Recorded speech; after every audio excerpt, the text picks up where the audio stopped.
तो पिछली वीडियो में हमने प्रश्नावली 3.12 के नंबर 1 सवाल को हल किया था, जो कि भाग छा थे, उसको प्रतिस्थापन विधि से हल करना था।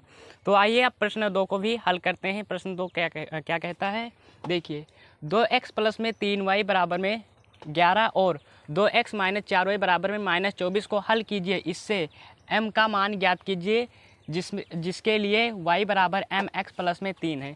तो हमें सबसे पहले क्या ज्ञात करना है, हमें समीकरण 1 और समीकरण 2 दिया गया है और इससे हमें क्या करना है, m का मान ज्ञात करना है। m का मान कितना होगा, तो हमें सबसे पहले क्या करना है, इन सभी को प्रतिस्थापन विधि से हल करना है। प्रतिस्थापन विधि से x और y का मान ज्ञात करके फिर हमें m का मान ज्ञात करना है, तभी m का मान ज्ञात होगा। तो चलिए साथियों शुरू करते हैं। तो सबसे पहले लिखेंगे हल, अब देखिए यहाँ पर क्या है, 2x प्लस में 3y बराबर में 11 है। तो इस तरह से लिखेंगे 2x, ठीक है, और इसको समीकरण नंबर 1 दे देते हैं, समीकरण 1। और यहाँ पर 2x माइनस में 4y बराबर माइनस के 24, इसको समीकरण 2 दे देते हैं। तो अब क्या करेंगे हम इसमें, देखिए अगर हम ज्ञात करना है तो x का मान निकालना है, यानी x को बराबर में रखना पड़ेगा। तो समीकरण 1 या समीकरण 2 से शुरू करते हैं। तो चलिए समीकरण 1 से करते हैं। समीकरण 1 से, तो समीकरण 1 क्या है, देखिए 2x है। अब हम इसको बराबर में ले जाएंगे। 2x को देखिए बराबर में कर दिया तो क्या हो गया, देखिए 2x बराबर में कर दिए। यहाँ पर क्या है, 11 है तो 11 लिखा, और यहाँ पर प्लस के 3y है तो माइनस के इधर आकर माइनस में 3y हो जाएगा। और हमें x को बराबर में करना है, तो देखिए x इधर करा और यहाँ पर देखिए 2 गुणा में है, इधर आकर बटे में हो जाएगा, बटे में 2। तो ये क्या हुआ, x का मान निकल आया हमारे पास, x का मान निकल आया। इसको समीकरण नंबर 3 दे दो। अब क्या करेंगे, x का मान समीकरण नंबर 2 में रखने पर, समीकरण 2 में रखने पर x का मान समीकरण 2 में रखने पर, तो समीकरण 2 में रख देते हैं। समीकरण 2 क्या है, 2 है, तो यहाँ पर 2 लिखा, और x बराबर 2x है तो 2x के बराबर लिखेंगे 11 माइनस 3y बटे में 2। तो 11 माइनस 3y बटे में 2 कर दिया। और फिर क्या है, माइनस के 4y है तो माइनस के 4y बराबर में माइनस 24 है तो माइनस 24 कर दिया, ठीक है। अब देखो यहाँ पर 2 और 2 से कट रहा है, 2 1 कम 2, 2 1 कम 2, 2 और 2 समाप्त हो गया। तो कितना बचा, देखिए 11 बचा, 11 माइनस के 3y और माइनस के 4y बराबर में माइनस के 24, ठीक है। अब देखो यहाँ पर क्या है, माइनस के 3y और माइनस के 4y, तो ये दोनों क्या हो जाएगा, जुड़ जाएगा। तो 11 माइनस के 7y हो जाएगा, 11 माइनस के 7y माइनस के 24 है तो माइनस के 24, इस तरह से। अब देखो यहाँ पर भी संख्या, यहाँ पर संख्या है, संख्या एक तरफ हो जाएगा। यहाँ पर बचेगा माइनस के 7y, माइनस के 7y बचेगा। यहाँ पर देखो माइनस के कितना है, माइनस के 24 और माइनस के 11, माइनस के 24 और माइनस के 11, तो क्या हो जाएगा, माइनस और माइनस प्लस हो जाएगा, तो कितना हो जाएगा, 35 हो जाएगा। माइनस के 35, माइनस के 24 और माइनस के 11 को जोड़ेंगे, माइनस के 35 हो जाएगा। अब माइनस के 7y है तो 7y लिखा। अब देखो यहाँ पर क्या करना, हमें 7y का मान ज्ञात करना है। तो देखो माइनस के 7y गुणा में है, और इधर जाकर बराबर में जाकर बटे में हो जाएगा। तो माइनस के 7y है तो y इस तरह से लिखा जाएगा। और देखिए माइनस माइनस सबसे पहले यहाँ से काट दो, तो यहाँ पर माइनस के लिखने की कोई ज़रूरत नहीं। तो 35 है, 35 लिख दो, बटे में 7 है तो 7 लगा दो। तो देखिए 7 एकम 7, 7 पचे 35। y का मान कितना आया, y का मान 5 आया, y का मान 5 आया। तो y का मान अब हम समीकरण 3 में रख देते हैं। यदि हम समीकरण 3 में रख देंगे तो हमारा x का मान निकल ही आएगा। तो चलिए रखते हैं, देखिए y का मान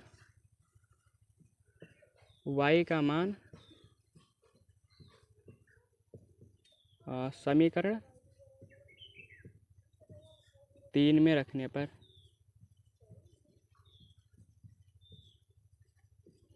y का मान समीकरण 3 में रखने पर देखिए समीकरण 3 क्या है। समीकरण 3 सबसे पहले लिख देते हैं। x बराबर 11 माइनस के 3y बटे में 2।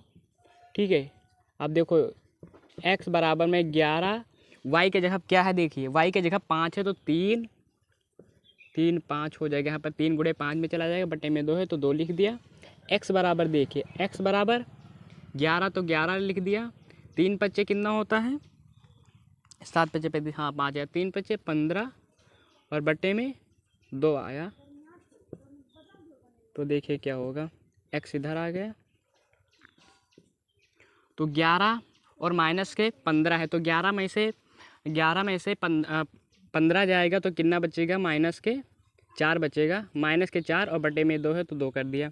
तो x बराबर कितना आ जाएगा देखिए, 2 1 कम 2, 2 दूनी 4, यहाँ पर माइनस लगा तो माइनस के 2 आएगा। x का मान हमारा आ गया माइनस के 2 आया है। तो आप क्या करेंगे, इसमें x और y का मान रख देंगे तभी तो हमारा m का मान निकलेगा। तो देखिए यहाँ पर रखते हैं y mx प्लस में 3 है तो 3 लिखा। देखिए y का मान कितना है, y का मान 5 है तो y का मान 5 लिखा। m है तो m लिखा। x का मान माइनस के 2 है तो माइनस के 2 लिखा और प्लस में 3 है तो प्लस में 3 लिख दिया। अब हम इसको इस तरह से लिख सकते हैं, देखिए माइनस के 2 m हो गया और प्लस में क्या है, प्लस में 3 है तो प्लस में 3 लिखा। ठीक है, अब देखिए संख्या को एक तरफ ले जाइए। यहाँ पर क्या है, 5 है तो 5 लिखा। अब देखिए 5 है, अगर हम 3 इधर लाएंगे तो माइनस में हो जाएगा और इसको इसी तरह से लिखा रहने दो। ठीक है, देखो 5 में 3 जाएगा तो 2 बचेगा और यहाँ पर माइनस 5 में 3 जाएगा 2 बचेगा। यहाँ पर माइनस के 2m है तो माइनस के 2m रहेगा। अब देखो इस तरह से लिखेंगे, 2 को बराबर में कर दिया। यहाँ पर देखिए माइनस में है तो माइनस के 2 है तो माइनस के 2 बराबर में m है तो बराबर में m लिख दिया। देखिए 2 1 कम 2, 2 1 कम 2 तो 1 आ गया, 1 माइनस के 1, m बराबर माइनस के 1 आ रहा है तो हमारा यही आंसर हो जाएगा, m बराबर माइनस के 1। ठीक है, तो चलिए नंबर 3 सवाल के जितने भी भाग है उसे प्रतिस्थापन विधि से हल करना है।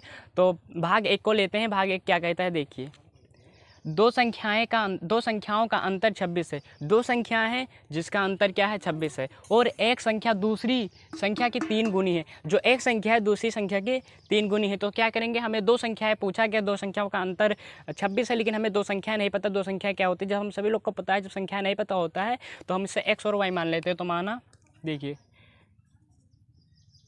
हल में करेंगे, माना दो संख्याएं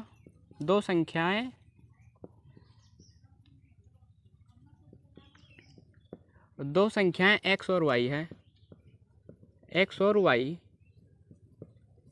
ठीक है, दो संख्याएं x और y। अब क्या पूछा गया, देखो दो संख्याओं का अंतर यानी x और y का अंतर, x और y का अंतर कितना है, 26 है।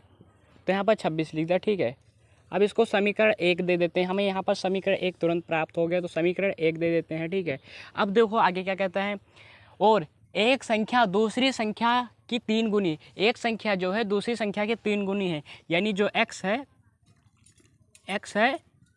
y 3 गुनी है, x से y 3 गुनी है,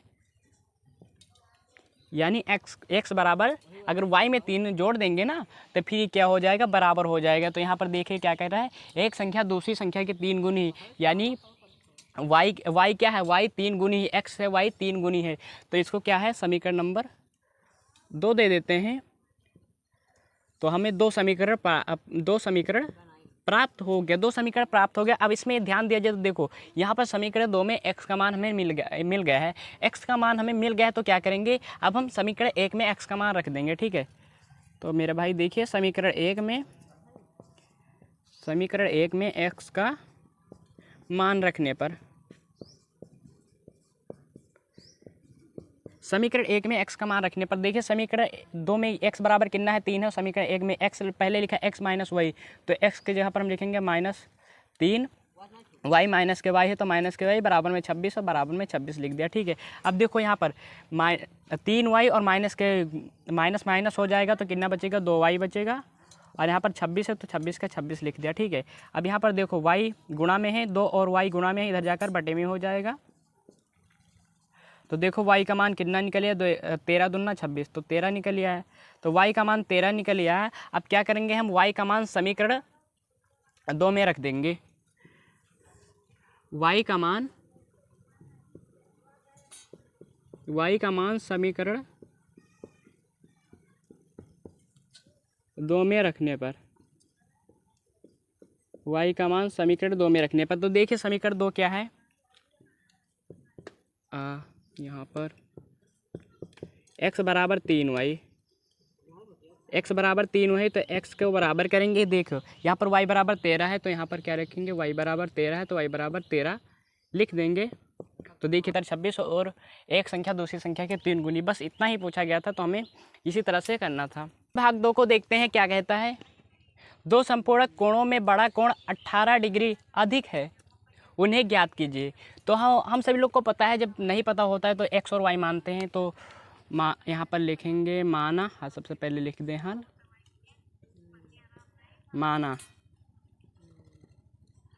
माना दो संपूरक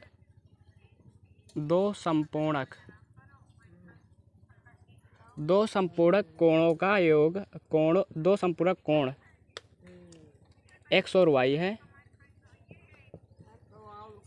x और y है, ठीक है। दो संपूरक कोण x और y है। अब देखिए क्या कहता है, बड़ा कोण 18 डिग्री अधिक है, बड़ा कोण 18 डिग्री अधिक है। तो देखिए यहाँ पर बड़ा कोण 18 डिग्री की बात कर रहा है, 18 डिग्री अधिक है। तो देखिए x बराबर y में यदि हम 18 जोड़ देंगे तो क्या हो जाएगा, y में 18 जोड़ देंगे तो देखिए अब यहाँ पर देखो बड़ा कोण 18 डिग्री अधिक है, तो x बराबर यदि हम y में 18 जोड़ देंगे तो बड़ा कोण हो जाएगा 18 डिग्री अधिक की बात कर रहा है, तो ठीक है। अब देखिए उन्हें ये समीकरण 1 दे देते हैं, इसको समीकरण 1 दे देते हैं, ठीक है। अब आगे क्या करेंगे, दो संपूरक कोण, दो, जिससे हम सभी लोग को पता है जब यहाँ पर दो संपूरक कोण माना है, x और y माना है, तो संपूरक कोणों का योग कितना होता है, 1 से 80 डिग्री होता है। तो यहाँ पर लिखेंगे x प्लस में y बराबर में कितना लिखेंगे, 1 से 80 डिग्री, ठीक है। 1 से 80 डिग्री लिखा। अब यहाँ पर यदि ध्यान दे मेरे भाई तो देखो क्या होगा, ध्यान दे तो y का मान, x का मान हमें पहले से निकला दिखाई देता है, y प्लस में 18, x का मान y प्लस में 18 दिखाई देता है। तो हम क्या करेंगे, देखिए समीकरण 2 में x का मान रख देंगे, ठीक है। तो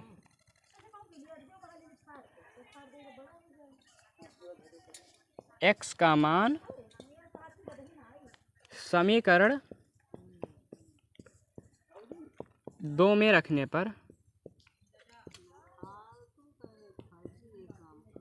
ठीक है, x का मान समीकरण 2 में रखने पर, देखिए समीकरण 2 में क्या है, x प्लस में y है, तो x बराबर क्या है 18, y प्लस में 18 है, तो y प्लस में 18 फिर प्लस में y है, तो प्लस में y लिखा, ठीक है। अब बराबर में 1 से 80 है, तो बराबर में 1 से 80 लिख दिया। अब देखो y और y जुड़कर 2y हो जाता है, और प्लस में 18 है तो प्लस में 18 लिखा, बराबर में क्या है, देखो बराबर में 1 से 80 है तो 1 से 80 इस तरह से लिख देंगे। यहाँ पर 2y हो जाएगा, और यहाँ पर देखो 1 से 80 में से माइनस हो जाएगा 18, ठीक है, क्योंकि यहाँ पर प्लस में बराबर में जाकर क्या हो जाएगा, माइनस में हो जाएगा। तो अब देखो क्या होगा, 1 से 80 में से 18 जाएगा तो 1 से 62 बचेगा, 1 से 62 बचा, ठीक है। 1 से 62 बचा। अब देखो क्या होगा, 1 से 62 है तो यहाँ पर 2 और y गुणा में है, इधर जाकर क्या हो जाएगा, इधर जाकर बटे में हो जाएगा, ठीक है। तो यहाँ पर देखो y बराबर क्या आ जाएगा, y बराबर 1 से 62 है, ओहो 1 से 62 है, बटे में 2 कर दिया। तो अब देखो यहाँ पर y का मान क्या निकल रहा है मेरे भाई, 2 एकम 2, 2 अट्ठे 16 और 2 एकम 2 81 आ रहा है। y का मान कितना आ रहा है, y का मान 81 आ रहा है, y का मान 81 आ रहा है। तो y का मान अब हम क्या करेंगे, समीकरण 1 में रख देंगे, ठीक है। y का मान समीकरण 1 में रखने पर,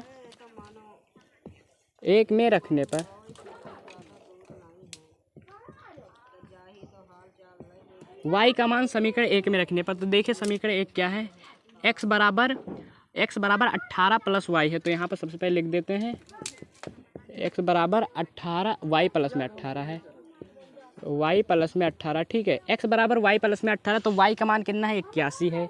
तो देखिए x बराबर 18 प्लस में y का मान 81, 18 कहाँ से आ गया, x बराबर में y का मान 81, तो y बराबर 81 लिख दिया, ठीक है। यहाँ पर 18 तो 18 कर दिया। अब देखिए क्या होगा, यदि हम 81 में 18 जोड़ेंगे तो 99 आ जाएगा, ठीक है मेरे भाई। तो यहाँ पर 99 डिग्री प्राप्त होगा, ठीक है। तो इसमें दो संपूर्ण कोणों का कोण में बड़ा कोण 18 डिग्री अधिक है, तो उन्हें ज्ञात किया। तो उन्हें ज्ञात किया तो एक्स वाई का मान 81 डिग्री और एक्स का मान 99 डिग्री। एक 81 डिग्री आएगा कि 99 डिग्री आएगा। तो साथियों इसी के साथ आज का वीडियो यहीं पर समाप्त करते हैं। और यानी 3, 4, 5, 6 4 भाग और बचे हैं, तो उसे हम अगले वीडियो में समाप्त करेंगे। तो साथियों आप सभी लोग को वीडियो कैसा लगा जरूर बताइएगा। अगले वीडियो में फिर मिलेंगे, जब तक के लिए जय हिंद साथियों।